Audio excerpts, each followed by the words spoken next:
Hey YouTube, Charles here from Breaking Bush Survival. Here today to do a quick video, sort of a comparison and review on the 3 Firesteels that I keep in my pack. You know the saying, one is none, two is one. But in this case, one of the 3 actually has a separate functionality than the other 2, so it kind of makes sense to have more than one Firesteel in your pack at all times. Not to mention keep one on your body, one in your pack, and so on and so forth. But this is just a quick rundown. I'm going to light up some Vaseline infused cotton balls to show you how they spark and whatnot, and just kind of walk through them real quick for you.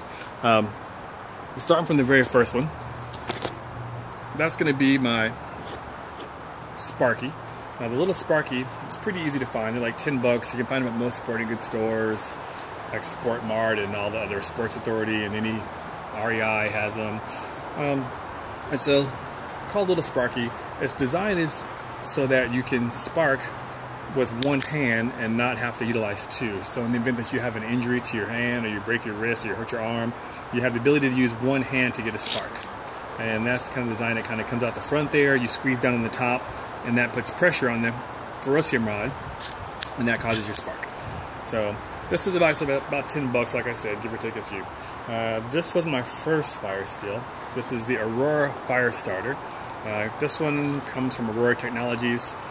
Bought this one when I first got into bushcraft about 2 years ago, and before I did too much research. It's a nice Firesteel, throws a decent spark, but hindsight looking back, I probably wouldn't have got this one if I had done more research.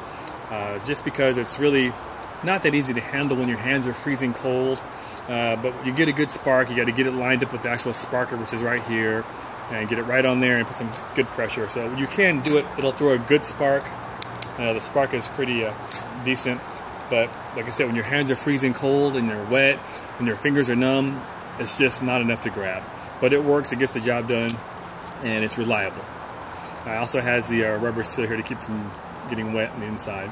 So that's my second one. That one's about $20, $22, something like that. My favorite from Firesteel.com is the Armageddon Firesteel, a ferrocium rod. This one I picked up in a 4-inch, I believe it is, 3/8 diameter 4-inch. They make them in 6-inch, half-inch diameter, 2-inch, 2 1/4. You can get any size you want. You can get them with lanyard holes, without lanyard holes, with a built-in handle. I actually put this on there myself. With strikers, they call them scrapers actually. But me, I like to use a good old-fashioned hacksaw blade. But the Firesteel.com Firesteel, to me, throws the best spark. I've played with the Swedish Fire and all the other ones as well, and they're good. But this one, you can really get a good strong spark with minimal effort. And you have a good grip on a 4-inch line because there's more to hold on to, and you can just kind of bring it right off the top, and your sparks just fly. It's a great Firesteel. So I'll go ahead and put this here. So what I'll go ahead and do now is just kind of show you how these Firesteels light. They do pretty good jobs all the way across the table. Now the little Sparky, the design is that you're supposed to put it down on a flat surface and spark down into your tinder, and that's how it's supposed to throw the sparks. So I'll go ahead and show you that one first, how it lights up and how it runs the whole night.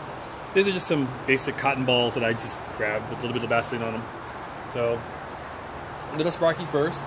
You're going to go straight down into the, just like that there. Sparks are pretty quick, as you can see. Burns really well, almost too well. And I'll do it the easy way. Let it burn out. But yeah, it's a great item. It gets the job done. It really does. Put it where it belongs, off my table. Like I said, you put it down on the table and you shoot down the sparks into the fire, into the actual tinder, and it does, like I said, pretty good job. $10, you can't beat that. One-handed fire starter. If you need it, you got it. If you're injured, like I said, works great for that purpose. And it will burn. There we go. And moving on to the next one. Once again, that's the Aurora Firesteel. And that one itself is not as easy to spark. It's getting a little windy out here, guys. Sorry about that. Not as easy to spark, but you can pick a pretty good flame if you need to. And once again, you end up using the actual sparking head here. And you're going to shoot forward against the actual flame. So I'm going to try and get some going in the wind here.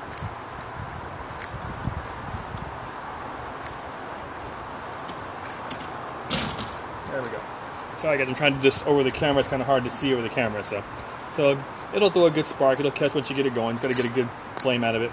And once you get it, it flies forever. So once again, a good Firesteel, 20 bucks. But I recommend it as my number one. No, but it's cool. It's compact. It's easy to carry. Did not come with the jet stream whistle. That's a separate purchase. So, and then you have, of course, my favorite, the Armageddon Firesteel.com Firesteel rod, 4-inch, 3/8 diameter, with my own sparker / scraper. And like I said, this is my favorite.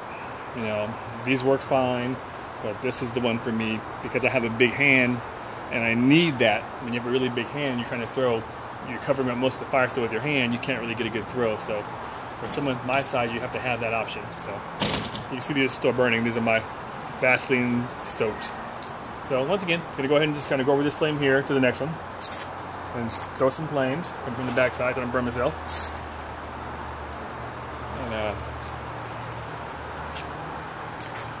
And there we go. So just trying to get the angle with the camera in so you can see what I'm doing. It's kind of hard to get the flame to catch the right location. But so as you see, once again, just kind of real quick, Firesteel.com, 13 bucks, you know, minus the striker, which is like $2 if you want to buy theirs. There was a great spark every time. Awesome spark. Yeah. And you got your Aurora Firesteel, cool kit, cool design. Sparkers built in. Yeah. There's a decent spark when you get used to how you're supposed to throw them. It just takes a while to get used to the throwing mechanism. Nowhere near the other Firesteel, but it does get the job done when you need something. And last but not least, your little Sparky. Stays self-contained, locks in there by itself. You push the button to get it to come out, and your spark comes from that motion right there. Now you can't really tell, but it's throwing a pretty good spark, and it'll hold. Now, and in the downward motion, where the spark comes from the most, and there's a spark on the table. There you go. Alright, so my wood is actually starting to catch fire, so I knew I'd put that out. But that's pretty much it, guys. A little Sparky, about 10 bucks. Aurora Firesteel, about 20 bucks. Firesteel.com, Armageddon 4-inch, about 13 bucks. Now, all good items. They all work. They all serve the purpose. But I would keep these two in my kit if I had to choose, because this is just in case you lose a hand, and this one is just rocks. This one, I've had it for so long. Why not? It's the third option. And like I said before, 1 is none, 2 is 1. So why not go with 3? And that's pretty much it, guys. Thanks for watching the video, and see you later.